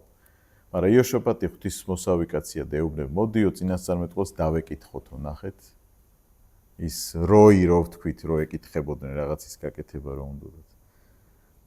არა ყავსო აქო წინასწარმეტყველი. კიო, როგორ არა, აგერ 400 წინასწარმეტყველი არისო და ეს 400 წინასწარმეტყველი შეიკრიბება და ყველა ამბობს, წადი გაიმარჯვებ, ეს არის მესამე მეფეთა წიგნში არის აღწერილი ეს ამბავი, ბოლო თავში და პარალეპომენონშიც არის პარალელური ტექსტი, ცოტა სხვა კუთხით არის გაშლილი, მაგრამ ერთი და იგივე ისტორიაა. 400 წინასწარმეტყველებს რომ გაიმარჯვებ. იოშაფატს ეჭვი შეეპარება რაღაცა დადგმული სცენა. ამათ ეს 400 წინასწარმეტყველი ადამიანთმა ამებელია, ხა უნდათ ეხლა რომ არ წახვიდე თქვან, მე დაკითხვები მოუწონ. ჯობია ერთად ვიჭიკჭიკოთ, რომ მოიგებ რა. ხო და არა ვაქო, სხვა არ არისო კიდეო იოშაფატი. კიო აქ ერთი არისო მიქაო, მაგრამ არ მევასებაო რა, სულ ისეთ რაღაცებს ამბობსო, რომ საპირისპიროს მეუბნებაო ყოველთვის. მაიცა დაუძახეო რა, იმას შევეკითხოთ. ეხა ამ მიქასთან ვინც მიდის, ეს კაცი ეუბნება, ეს კეთილი კაცია ეთყობა. იცი რა მიქა, ის 400 კაცი ამბობს, რომ ესენი გაიმარჯვებენ. მოდი რა შენც თქვი რა რომ გაიმარჯვებინ რა ნუ შენ გინდა თავისად კი ვარი და ნონც მე ეხლა მე მეტყვიან ვინ შეიძლება მითხან ვინ მოიყვანე ან რაღაცა ხო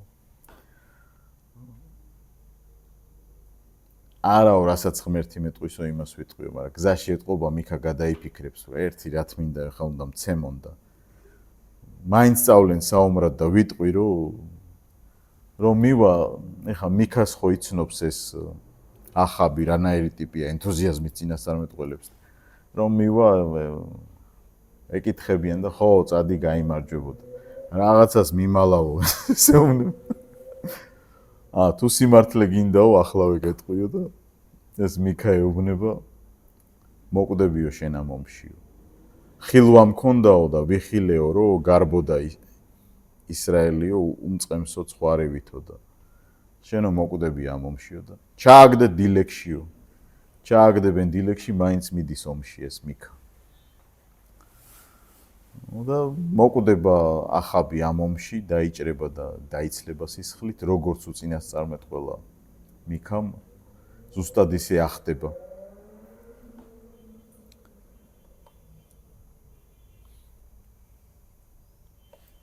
ორი ისტორიაც დაგვრჩა და დავამთავრეთ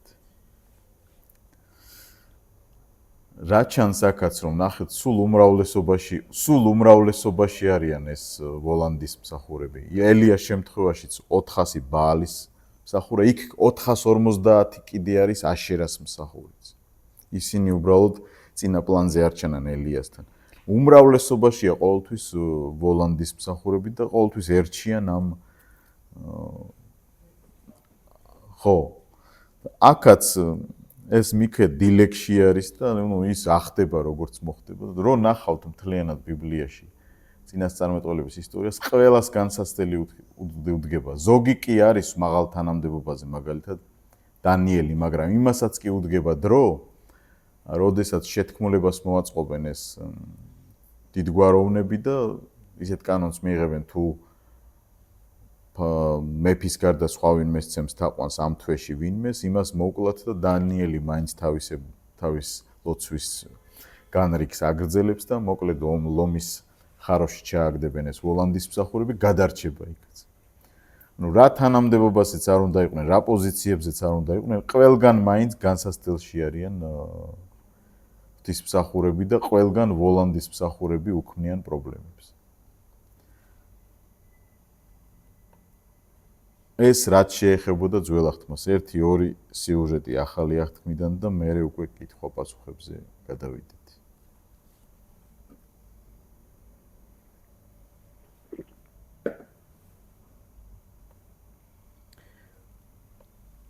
თვითონ მერე რო ახდება პირველი ნაწინასწარმეტყველების სიტყვა ღმერთისა, რომელიც ვოლანდს ეუბნება, რომ თავს გაგიჭყეჭყავდოსო, ვინც მოვა დედაკაცგან ნაშობიო ქრისტე. ქრისტეს გამოცდაც კი ხდება უდაბნოში, ნახეთ. მასთანაც კი მიდის ვოლანდი. არსებობს მოსაზრება, რომ ვოლანდმა ბოლომდე არ იცის ეს ღვთისძე არის თუ არა, მაგრამ ამაზე დავა მიმდინარეობს და ახალ აღთქმის ტექსტებში ჩანს, როცა ის ეშმაკეულებს დევნის, რა გინდა ღვთისძე დროზე ადრე მოსულ ხარ ჩვენს დასაღუპად, მაგრამ ტერმინი ღვთისძე მარტო ერთადერთ მხოლოდ შობილ ღვთისძეს არ ნიშნავს, ამიტომ დაობენ ამაზე. შეიძლება ისინი გძნობდნენ, რომ ეს ძალიან წმინდა და ძლიერი პიროვნება, მაგრამ ბოლომდე არ იცოდნენ, რომ ეს ღვთისძე არის. მასაც კი ებრძვის ვოლანდი წარმოიდგინეთ, საცდურს ეუბნება იქ თუ ღვთისძე ხარ პურები აქციე, ქვა აქციე პურად მერე აიყვანს მთელ სოფლიოს აჩვენებს და ამას შენ მოგცემ თუ თაყვანს ვცემ.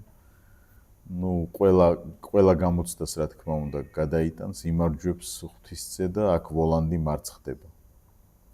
მაგრამ მის ჯვარცმაზე მაინც მონაწილეობს და იგივე მღვდელმთავრების მეშვეობით ჯვარს აცვამს. თუ იცოდა, აი შეკითხვა რა, ვოლანდმა რომ ეს არის ნამდვილად ერთადერთი მხოლოდ შობილი ღვთისძე, მამის შვილი. წმინდა წერილი კარგად იცის, სადაც წერია, რომ უნდა მოკვდეს ცოდვებისთვის, ნაწინასწარმეტყველებია. მაშინ რატო ხელი შეუწყო მის ჯვარცმას? აი ამიტომ ფიქრობენ, რომ არ იცოდა ბოლომდე და გაურკვევლობაში იყო. მაგრამ გრძნობდა, რომ ძალიან დიდ პიროვნებასთან აქვს საქმე. ეს საკითხი ღია არის, აქ ვერ დავხურავთ ჩვენ.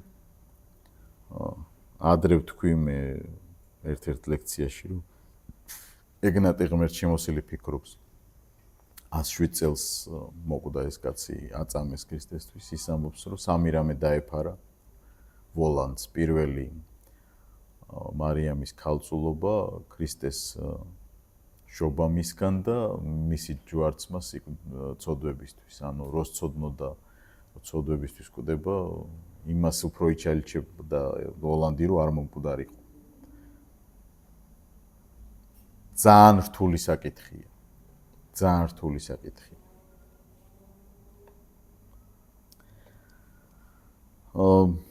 ქრისტე განკაცდა, იცხოვრა მოკვდა ჯვარზე, ჯოჯოხეთში ჩავიდა, აღდგა მკვდრეთით, ამაღლდა და ეხა მოციქულები აგრძელებენ მის საქმეს და აქაც არ ჩერდება ვოლანდი. არ ჩერდება მათ. ერთ-ერთი ყველაზე დიდი დაპირისპირება ხდება, როდესაც სამარიაში მოინანიებს ხალხი და ჩადის პეტრე და იოანე და იქ არის ვინმე სიმეონ მოგვი, რომელიც ფულს თავაზობს მათ, ილოცეთ ჩემთვისაც, რომ მეც მივიღო სულიწმინდა. პეტრე ეუბნება, რომ შენში ხედავ არაწრს იწრფელეს, მიდი მოინანიე, იმიტომ რომ და უარს ეუბნება პეტრე და აქედან წამოვიდა ტერმინი სიმონია, რომელიც ნიშნავს, რომ შუა საუკუნეებში და მონარქიულ ყველა ქვეყანაში, სადაც ქრისტიანობა ითვლებოდა თავარ რელიგიად, ყიდულობდნენ ხოლმე ამ საეკლესიო პოზიციებს, ეპისკოპოსის თანამდებობს.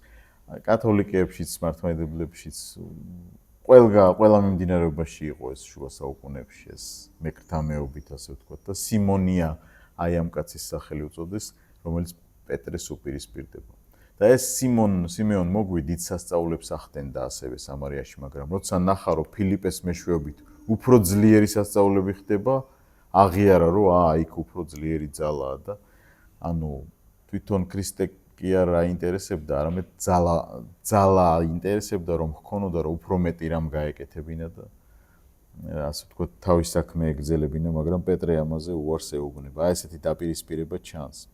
მეორე დაპირისპირება ჩანს პავლესა და ვინმე ელიმა მოგვს შორის, რომელიც ებრაელი არის ეროვნებით და იქ კვიპროსზე პროკონსულს ესაუბრება პავლე, რომელიც პავლეს მეგობარია და ეს ელიმა მოგვი ხელს უშლის და პავლე ეუბნება, რომ დაბრმავდები რამდენიმე დღით. დაბრმავდება ეს ელიმა მოგვი, ვოლანდის მსახური. პავლე ის კაცი ქრისტიანი ხდება შემდგომ.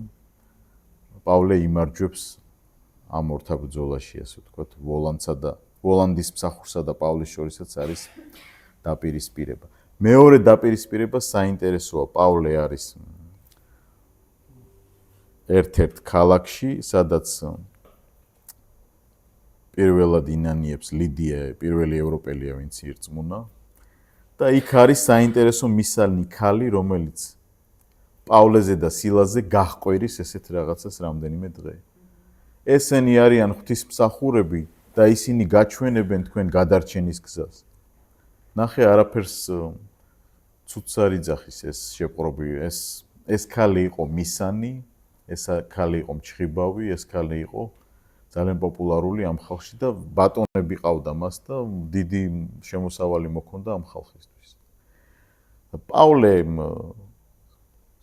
და სილას რეკლამას უკეთებს ამ წარმართებში, რომ ესენი სწორ გზაზე დაგაყენებენო, მაგრამ შეწუხდაო პავლე წერია ერთ დღეს და მიუბრუნდა და ეუბნება გაჩუნდი და გადი მისგან და რომ გავიდა ეს ბოროტუსული ამ ქალისგან.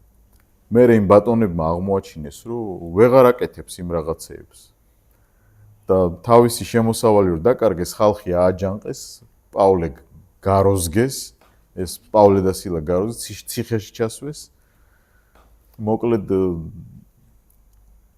ვოლანდის მსახური დამარცხდა, მაგრამ ძალიან დიდი ზიანი მიაყენეს პავლე და სილას. მერე ისინი თავისუფლდებიან ამ ციხიდან სასწაულებრივად.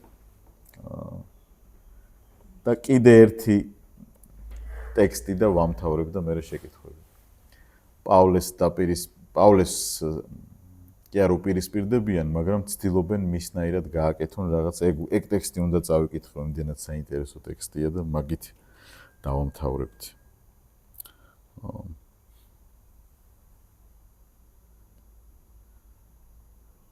მოციქულთა საქმეებში არის ეგ ჩაწერილი მე-19 თავში. ძალიან საინტერესო ტექსტია. ხოლო ღმერთი უჩვეულო სასწაულებს ახდენდა პავლეს ხელით მე-11 მუხლიდან. ისე რომ ავატყოფებს მისი სხეულიდან აღებულ ხელსახოსებსა თუ წელსაკრავებს ადებდნენ და ბოლო ეღებოდა მათ სნეულებებს და ავის სულები გამოდიოდნენ მათგან. შეეცადა ზოგიერთი მოხეტიალი შემლოცველი, აი აქ არის სიტყვა ერთადერთხელ გამოყენებული ახალ თქმაში ეგზორცისტი. შემლოცველი, ესეა ნათარგმნი ქართულად. და სწორად არის ნათარგმნი. იუდეველიც შეეცადაო პავლესნაირად, უფალ იესოს სახელსხსენებას ავის სულით შეპყრობილზე და ამბობდნენ: გაფიცებთ იესოს, რომელსაც პავლე ქადაგებს, ამას აკეთებდა ერთი იუდეველი მღვდელმთავრის სკევას 7 ვაჟი. მიუგო ავმა სულმა, ანუ ვოლანდმა და უთხრა: იესოსაც ვიცნობ, პავლეც ვიცი, თქვენ კი ვინახართ. და დაეძგერა მათ ის კაცი, რომელშიც ავის სული იყო. ძლია და ისე სცემა მათ, რომ შიშვლები და დასახიჩრებულები გამოცვიდნენ სახლიდან. აქ ვოლანდის მსახურები ცდილობენ გამოიყენონ ქრისტეს სახელი, პავლეს სახელი და არ გამოსდით. სხვაგან რეკლამას ცდილობენ, იქაც არ გამოსდით. დაპირისპებას ცდილობენ, მაინც მარცხდებიან. ეს ორთა ბრძოლა მიმდინარეობს და მთელი ვოლანდის უბედურება ის არის, რომ მას რატომღაც გონია, იცის რომ არ არის, მაგრამ გონია რომ შეუძლია კონკურენცია გაუწიოს თუნდაც დროებითი და ზოგჯერ შეიძლება ჩანს კიდეც რომ როდესაც კლავენ ნამდვილ წინასწარმეტყველებს და ვოლანდის მსახურები ზეიმობენ, თითქოს გამარჯვებულები ჩანან, მაგრამ შედეგობრივად როცა ისტორიებს გადავხედავთ, ნამდვილი მსახურები იმარჯვებენ ვოლანდის მსახურებზე და ბოროტსა ძლია კეთილმან არსება მისი გრძელია ამ შემთხვევაში ამართლებს. აი ეს მეორედ მოსვლის წინასწარმეტყველება, ეს ვისი წინასწარმეტყველებია?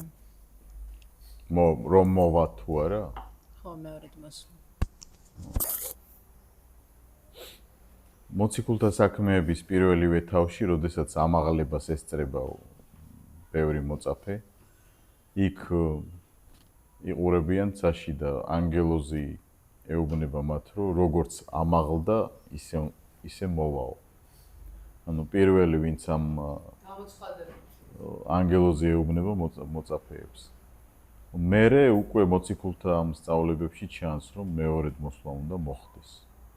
და გამოცხადების წიგნში ძალიან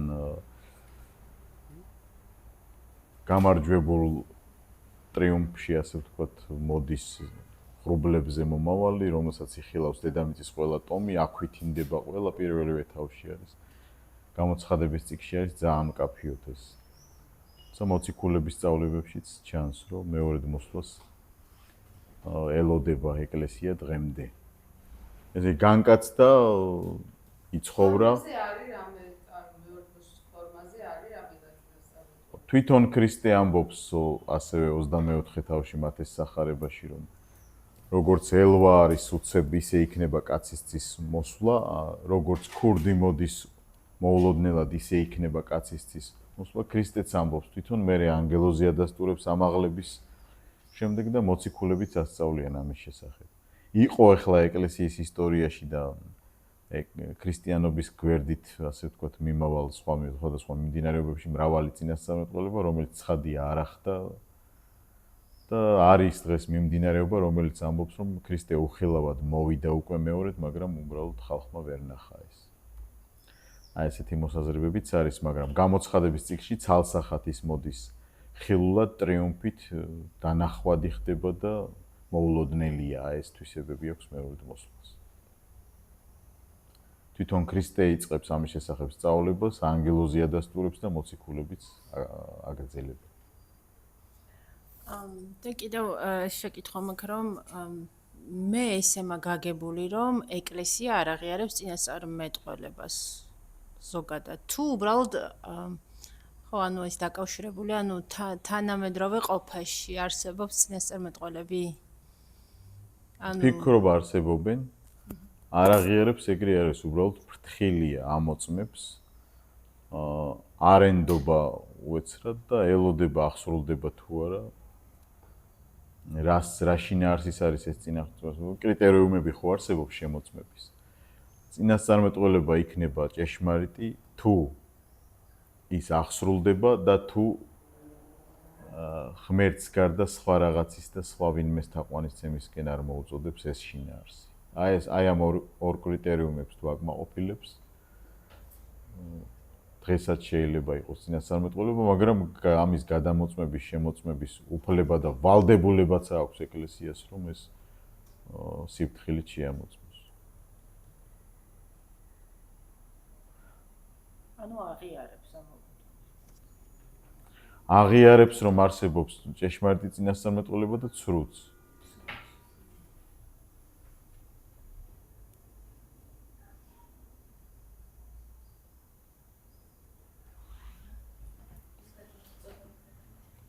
კითხვები თუ არის კიდე. ან ყველაფერი გაიგეთ? ან სიცხემ არ გაგაგებინათ ყველა არაფერი. აი თქვენ ხო ბრძანეთ, რომ ვოლანდმა არის ბოლომდე არ იყო დარწმუნებული, ვინ იყო იესო ამაშიო. შეხედულება არის. შეხედულება არსებობს ასეთიო. და თუ ეს წინასწარმეტყველება არსებობდა, რომ მოხდება ჯვარცმა, აღდგომა, ამაღლება და შემდეგ მეორედ მოსვლა, ვოლანდისთვის ეს უცნობი იყო? ანუ რატო თუ უბრალოდ მის ძალებს აღემატებოდა შეცნობა, უბრალოდ რომ ეს ის იყო. ის ადამიანი, ვინც ამას ასწავლის, ეგნატე ღმერთშემოსილი ამბობს, რომ დაუფარა ეს ღმერთმა მას. ანუ ქალწულობა მარიამის კონკრეტულად ამას ამბობს. ქრისტეს შობა ქალწულისგან და მისი ჯვარზე სიკვდილის მიზანი. ხო, დაფარული იქნა მისგან. მაშ რატო არის კიდე კითხვის ნიშნის ქვეშ, რომ ვოლანდმა იცოდა თუ არ იცოდა? იმიტომ რომ როდესაც ქრისტე მრავალგზის დევნის პოროცულებს შეპყრობილი ადამიანებისგან, ისინი ამ პროცესში ეუბნებიან რა გინდა დროზე ადრე მოსულ ხარ ღვთისმცემ ჩვენს დასაღუპავად. და ეს ფრაზა ორივე შეხედულებისთვის არის არგუმენტი და განინტერპრეტაციის საკითხი. მადლობა.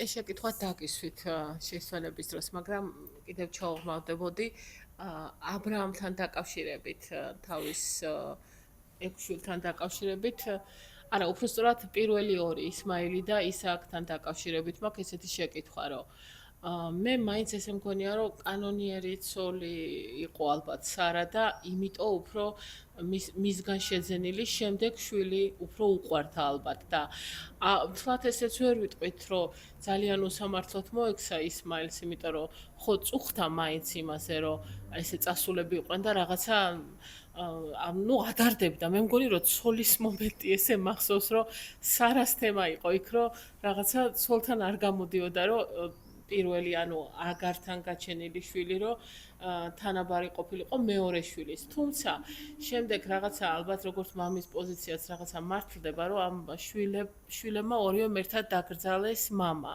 ანუ გამოდის, რომ კავშირი ჰქონდათ ყველა ვარიანტში შვილებს. და ის დანარჩენი 6 შვილი საერთოდ არ ჩანს, არც გაუგიათ სავარაუდოდ, ანუ მამის გარდაცვალება, თან გასაკვირი იმ შვილებთან ის არის, რომ იმათ ყველაფერი მისცა. და ისე, ანუ რაღაცა ბედისაძმელად გაუშვა აგარი და ისმაილი. რაღაცა ცოტა გაუგებარია, მაგრამ მე მაინც იმ აზრზე ვრჩები, რომ რაღაცა სარას ის იყო, რომ ცოლთან გაჩენილი. ხო, სარამ თავისი მხევალი მიგვარა, ის დანარჩენი 6 შვილის დედაზე არა მაქვს ლაპარაკი, ისინი არ არიან მაინც ასე ვთქვა დომინანტები ამ თემაში და ეს ისმაილის თემა რაღაცა თითქოს ისლამის მიმდევრებსაც რაღაცა ეს აქვთ მიტოვებულის და რაღაცა მივიწყებული სამართლიანად აქვს. ხო, რა, სამართლიანად, რა თქმა უნდა, სამართლიანად, რომ ეს შვილი რაღაცა დაჩაგრულა, თუმცა ბოლოს მაინც დაჩაგრული, ასე მინდა ვიფიქრო, რომ არ გამოდის, იმიტომ რომ მამა ერთად დაკრძალეს. და თქვათ ისეც არ არის, რაღაცა მე ასე მახსოვს, რომ სარას მომენტია, რომ რაღაცა სარას აზრებს ითვალისწინებს. მე ასე მგონია და თუ შეიძლება ამასთან დაკავშირებით, რომ განავრცოთ, ასე მახსოვს და ვერ დავიჩემე. ესე იგი 6 შვილის სახელს ერთი ეხლავი. შეკითხვაც ბარემ, აი მოსესთან დაკავშირებით. მოსე ხო ერთადერთი იყო, ვინც გარკვეულწილად ის მაღლოვანში, რომ ღმერთი იხილა, რომ რაღაცა გამოცხადება ქონდა. სხვა ხო არავინ არ იყო. მასეთი ფორმით კი, მაგრამ სხვადასხვა ხილვებით და სიზმრებით ბევრ წინასწარმეტყველს ეცხადებოდა. სიზმრებით და ესე ასე ვთქვათ, პირისპირ ლაპარაკით მხოლოდ მოსე იყო. მოსე იყო ასეთი ძველ აღთქმაში. წინასწარმეტყველები რა თქმა უნდა, მადლობთ, ესა ჩემი შეკითხვა. ესე იგი შვილებს რაც შეეხება. 25 თავი დაბადების იგივე შესაქმის წიგნის. და კიდევ მოიყვანა ა ブラ ამმა ცოლი და მისი სახელი იყო კეტურა. და მან უშვა მას ბიჭებია ჩამოთვლილი, შეიძლება გოგოებიც ყავდა. ზიმრანი, იოქშანი, მედანი, მიდიანი, სადაც მოსე გარბის წეღან რო ვთქვი.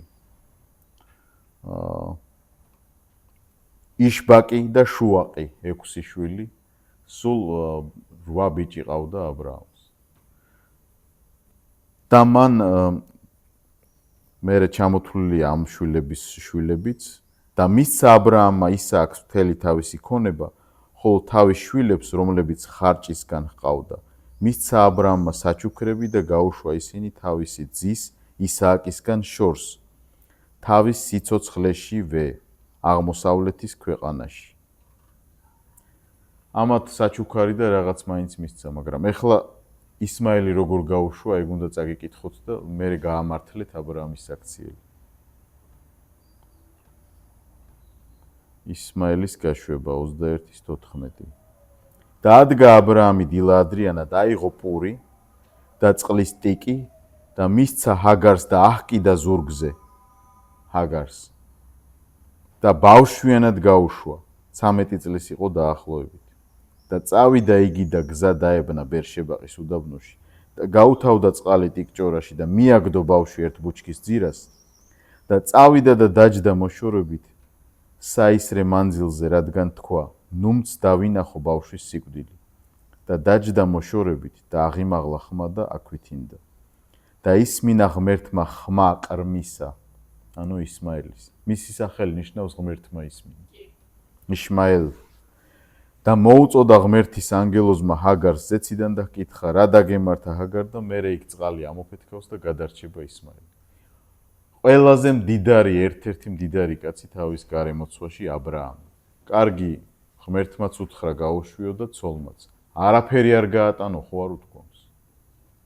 ან ერთ აქლემზე შესვი, ან ერთი მცველი გააყოლე, ან ერთი მსახური გააყოლე, ან რაღაცა საჭმელი გააყოლე ნორმალურად. რაღაც ვერცხლი მაინც მიეცი. თუ ამაშიც სარას დაუჯერა, მაშინ ცოლის ჭკუაზე დადიოდა და კიდევ უარეს. არა, მე იმას არ ვამბობ, ცოლის ჭკუაზე არ უნდა იარო რაღაც ასპექტებში. ამ შემთხვევაში არ ამართლებს მისი. და ეხლა ისმაელი ავიყვანეთ, ნახეთ. ამ მამასთან გაიზარდა, ღმერთის თაყვანისცემა ასწავლა. და იცით რომ ყურანში არც ერთხელ არ არის წინადაცვეთა ნახსენები და არაბები ისედაც წინადაცვეთას იკეთებდნენ, ეს ისლამს არ მოუტანია მათში. ა ブラ ამისგან ნასწავლი იყო მათ მოდგმაში ეს. მაგრამ ჰაგარს 10-იანს პლუსით უწერ დღევანდელი სისტემით მშობლობაში, იმიტომ გაზარდა შვილი ისე მამის ზიზღი არ ასწავლა, არ გაუმძაფრა და მოვიდა ის კაცი და მამა დამარხა ისააკთან ერთად, რომელიც მიზეზი გახდა მისი გაგდების ამ ოჯახიდან. რაზე ვლაპარაკობთ ახლა? რომ ამ ასპექტში ა ブラ ამის გამართლება გამორიცხულია.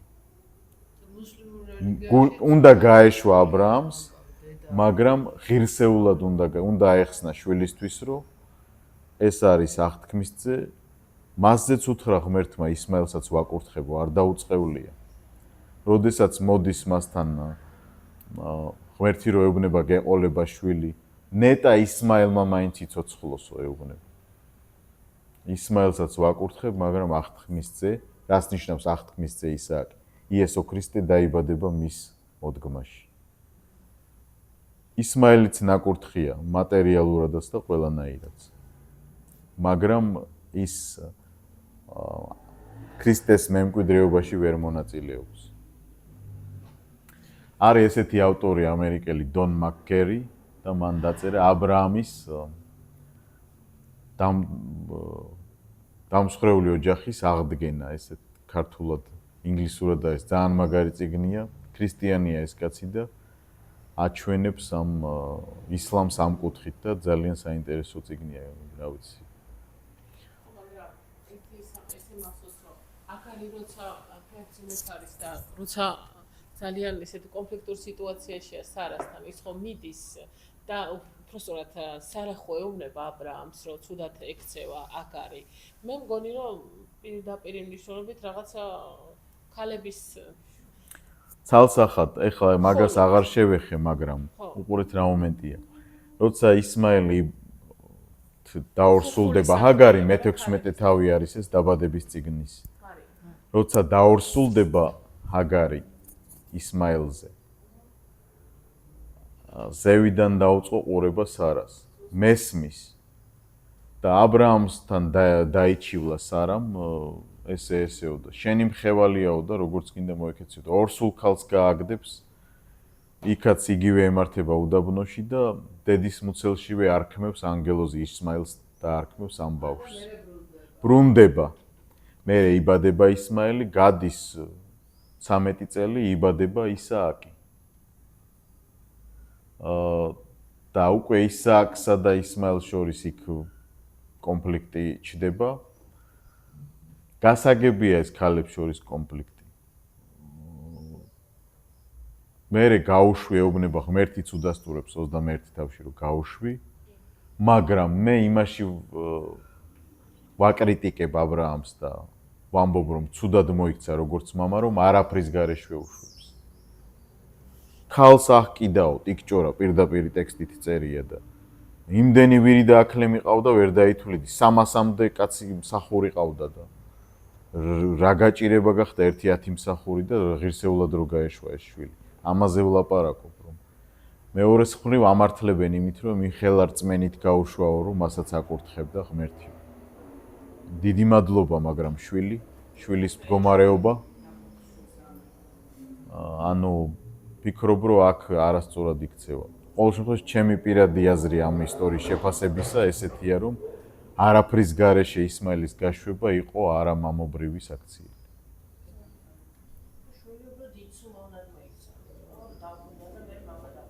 კი. და დედამისის დამსახურება არის ეს აშკარად, იმიტომ რომ ვიცით რომ დედა დიდ როლს თამაშობს ამ შემთხვევაში.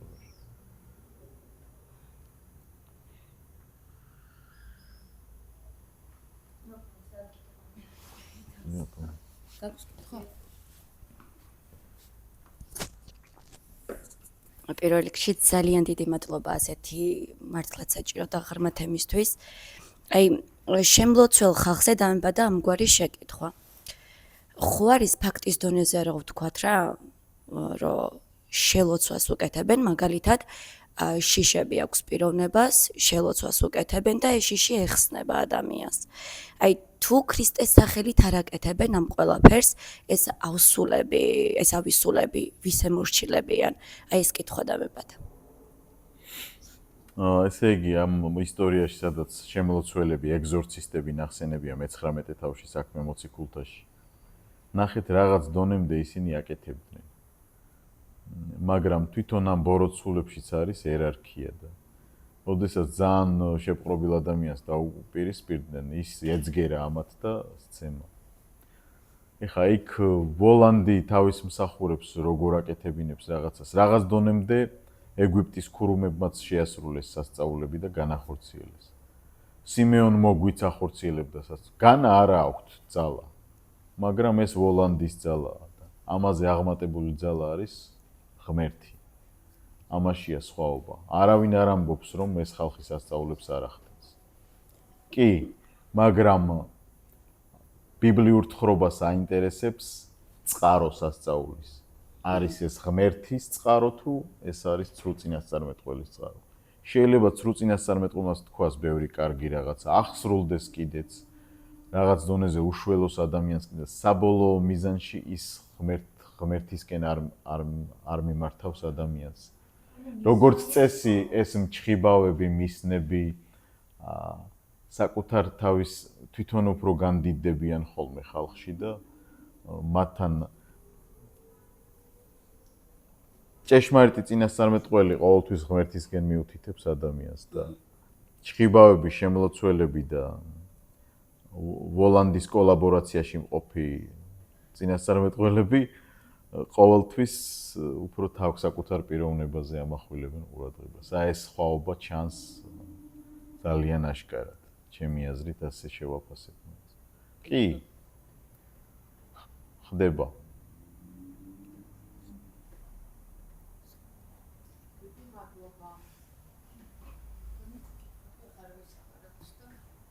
თუ არის კი ბატონო.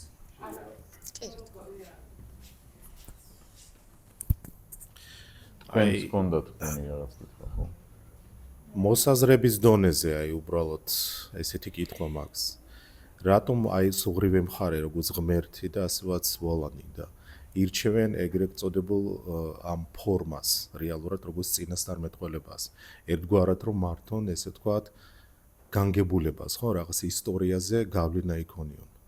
ამ კონკრეტულ ერების ესე ვთქვათ კონტექსტში. რატო ესეთ ფორმას საერთოდ იყენებენ როგორც წინასწარმეტყველება ან პროფესორ ანუ ამ ფორმით ესე ვთქვათ მიმართავენ.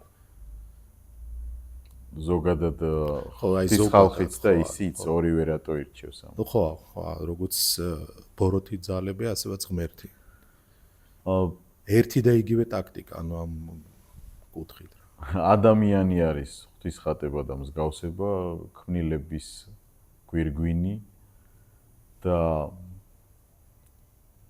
მასზე ბრძოლა მიდის ვოლანდის მხრიდანაც, რომ ზუსტად ეს ღვთისკვნილების შედევრი უნდა რომ მის მორჩილებაში იყოს. მეორეს მხრივ დაცემულ სამყაროში უკვე ჩდება აუცილებლობა რომ იყოს ღვთისკაცი იყოს, ვინც მსხვერპლშეწირვას განახორციელებს და ვეღაც პიროვნებას ირჩევს ღმერთი, რომ ამის მეშვეობით მოხდეს კომუნიკაცია ხალხთანაც. თუმცა ეს პოტენციაში ყველა ადამიანისთვის შესაძლებელია. ვის რატო ირჩევს ეს ცოტა ცალკე თემაა და დიდხანს შეიძლება ვილაპარაკოთ, მაგრამ როდესაც ზღვარი ჩდება ცოდვაში დაცემულ ადამიანსა და წმინდა ღმერთს შორის, უკვე ამ კონტექსტში ჩდება აუცილებლობა წინასწარმეტყველისაც, მღვდელმთავრისაც, რომელიც იქნება ურთიერთობის პიროვნება ღმერთსა და ხალხს შორის.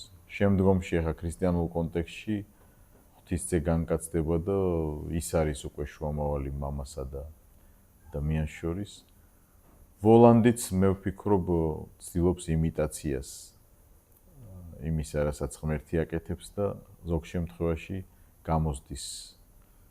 ხშირ შემთხვევაშიც გამოსდის ადამიანების მოტყუება და ეს ბრძოლა მიმდინარეობს ყოველთვის. ეხლა მეცნიერებისთვის და ათეისტებისთვის ეს სასაწყობი ჩვენ შეიძლება სასაცილოდაც არ ყოფნიდეთ. კლაივ ლუისმა თქვა, რომელიც ადრე ათეისტი იყო და მერე ქრისტიანი გახდა და დაწერა Mere Christianity ეს ქრისტიანობა და იქ ამბობს, რომ ხა მეკითხებიანო ეშმაკსო, ჩლიქებია აქვსო თუ რა აქვსო. მე არ ვიციო რა შუაშია ჩლიქები და რქებიო, მაგრამ თუ ვინმე სურს რომ შეხვდესო ბოლანს, ანუ სატანას, აუცილებლად შეხვდებაო და დარწმუნებული ვარ არ მოეწონება ეს შეხვედრა. ამიტომ ზებუნებრივი ძალები გამოცდილებითად დასტურდება რომ არსებობენ.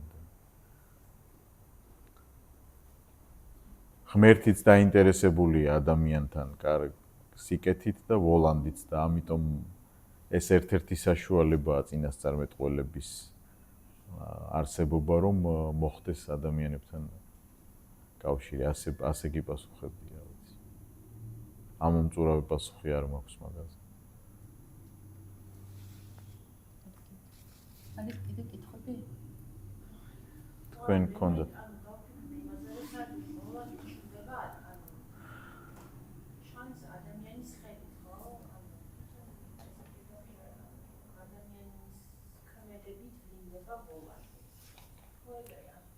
ძირითადად როგორც ჩანს ეგუსწორდება.